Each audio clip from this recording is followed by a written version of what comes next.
नमस्कार, मी गौरी सूर्यवंशी. एस मराठी मध्ये आपलं स्वागत. वळूया आजच्या बातमीकडे.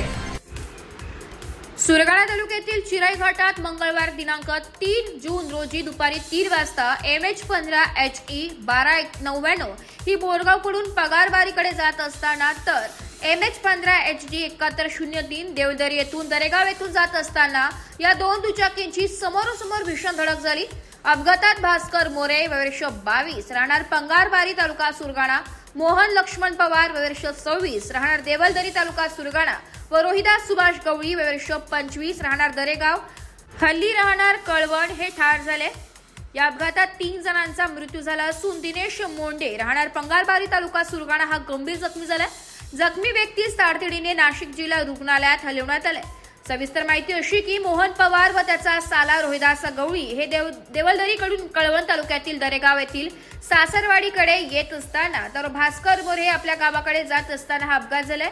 अपघात एवढा जोरदार होता की दोन्ही दुचाकींचा अक्षरशः चक्काचूर झालाय. स्थानिक नागरिकांनी धाव घेत मदत कार्य करत जखमीला 108 वाहनात टाकण्यासाठी मदत केली आहे. अपघाताचे कारण अद्याप स्पष्ट झाले नसले तरी अतिवेग आणि घाटातील वळणदार रस्ते हे कारणीभूत असल्याची प्राथमिक शक्यता वर्तवली जाते. या प्रकरणी सुरगाणा पोलीस ठाण्यात गुन्हा नोंदविण्याची प्रक्रिया सुरू असून या दुर्दैवी घटनेमुळे परिसरात हळहळ व्यक्त केली जाते.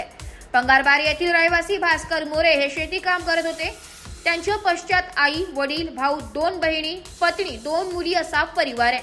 तर देवलदरी येथील रहिवासी मोहन लक्ष्मण पवार हे शेती काम करत होते. त्यांच्या पश्चात आई, वडील, भाऊ, भाऊजाई, बहीण, पत्नी, 1 मुलगा 1 मुलगी असा परिवार आहे. एस मराठी न्यूज साठी प्रतिनिधी लक्ष्मण बागुल, सुरगाणा. अशाच नवीन ताज्या घडामोडी जाणून घेण्यासाठी आमच्या एस मराठी न्यूज चॅनलला लाईक करा, शेअर करा, सबस्क्राईब करा आणि बेल आयकॉनला क्लिक करायला विसरू नका.